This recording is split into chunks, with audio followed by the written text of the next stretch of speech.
Pulivendula Vontimitta ZP panchayat హైకోర్టుకు చేరింది. 2 చోట్ల రీపోలింగ్ నిర్వహించాలంటూ దాఖలైన పిటిషన్పై ఇవాళ విచారణ జరగనుంది. లంచ్ మోషన్ పిటిషన్లపై విచారణ జరపనుంది ధర్మాసనం. పులివెందుల ఒంటిమిట్టలో రిగ్గింగ్ జరిగిందన్నది అభ్యర్థుల ఆరోపణ. ఇతర ప్రాంతాల నుంచి తీసుకొచ్చి రిగ్గింగ్కు పాల్పడ్డారని కోర్టు దృష్టికి తీసుకెళ్లారు.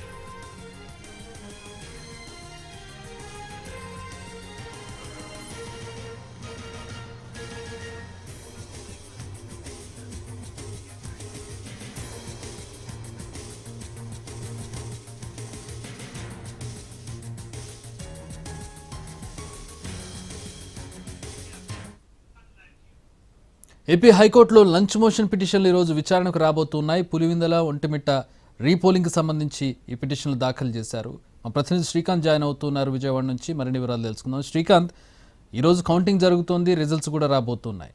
2 ప్రాంతాల్లో రీపోలింగ్ కూడా జరిపినటువంటి పరిస్థితి ఏంటి? ఈరోజు లంచ్ మోషన్ పిటిషన్లో ఎట్లాంటి అంశాలను పొందుపరిచారు? ఎంత స్ట్రాంగ్గా ఉంది కేసు?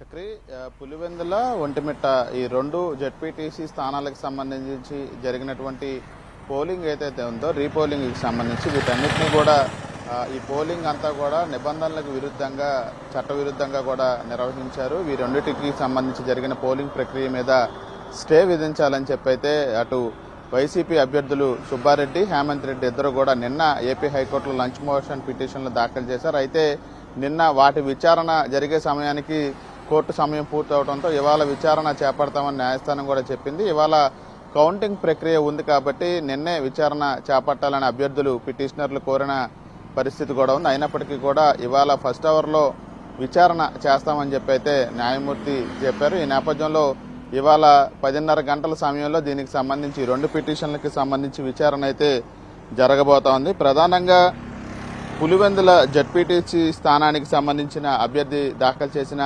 పిటిషన్లో ఈ రీపోలింగ్ నిర్వహించాలి, ప్రస్తుతం జరిగినటువంటి రీపోలింగ్ ఏదైతే ఉందో దానికి సంబంధించి మొత్తం కూడా అధికార పార్టీ నాయకులు మొత్తం పోలింగ్ బూతుల్ని స్వాధీనం చేసుకొని వాళ్ళ మద్దతుదారుల్లో ఎన్నికలు నిర్వహించారు. ఈ నేపథ్యంలోనే ఎక్కడైతే ఈ రీపోలింగ్ పులివెందుల స్థానం జెడ్పీటీసీ స్థానంలో జరిగిందో అక్కడ 1, 2, 4 అదేవిధంగా 13, 15 పోలింగ్ స్టేషన్లో ఉన్నటువంటి వెబ్కాస్టింగ్ సీసీటీవీ ఫుటేజ్ మొత్తాన్ని పరిశీలించాలి. పోటీ చేస్తున్న అభ్యర్థుల సమక్షంలో వీటినన్నింటినీ కూడా పరిశీలించి అక్రమాలకు పాల్పడినట్టుగా నిర్ధారణకు వస్తే కనుక దాని మీద చర్యలు తీసుకోవాలి. అదేవిధంగా కేంద్ర బలగాల ఆధ్వర్యంలో ఈ పోలింగ్ స్టేషన్లో తిరిగి ఎన్నికలు నిర్వహించాలని చెప్పి పులివెందుల జెడ్పీ స్థానానికి సంబంధించిన అభ్యర్థి తన పిటిషన్లో పేర్కొన్నారు. ఇక ఒంటిమిట్ట స్థానానికి సంబంధించి కూడా అభ్యర్థి ఒక పిటిషన్ దాఖలు చేశారు. ఆయన కూడా సిఆర్పిఎఫ్ పర్యవేక్షణలో మరోసారి పోలింగ్ నిర్వహించాలి, ప్రస్తుతం జరిగినటువంటి